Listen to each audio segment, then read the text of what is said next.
Everyone, I am স্নি and welcome back a new blog. তো এটা হচ্ছে ইপি দিয়ে, জাস্ট 5 টাকার ইপি দিয়ে 2 মিনিটে কীভাবে কোরিয়ান ইপি বানাবে। তো লেটস স্টার্ট। তো আমি ফার্স্টে একটা বোল নিয়েছি, দস্তার বোল। তাতে নিয়েছি আমি একটু সর্ষের তেল, মানে সর্ষের তেলটা ইউজ করার চেষ্টা করবে, সাদা তেলটা অ্যাভয়েড করবে, সেটাতে একটু গন্ধ আসে। তো সর্ষের তেল দিয়েছি, তার মধ্যে একটু রসুন বাটা দিয়েছি, তার মধ্যে লঙ্কা দিয়েছি, দিয়ে ইপির মশলাটা দিয়ে দিয়েছি। তারপরে এরম কালারটা আসলেই আমি দিয়ে দেবো একটু সয়া সস।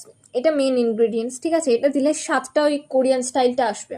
তো দিয়ে আবার মশলাটা কম ছিল বলে দিয়ে দিয়েছি। তারপরে একটু জল দিয়ে দেবে, দিয়ে একটু মানে পাতলা করে নেবে, কারণ আমি আগে থেকে এটা বয়েল করবো না, এর মধ্যেই বয়েল করব, তাই জন্য এর টেস্টটা জাস্ট ওয়াও হবে।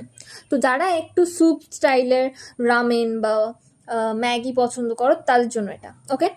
তো যারা ড্রাই পছন্দ করো, আগের আমার ব্লগটা দেখে এসো, ওখানে ড্রাই কীভাবে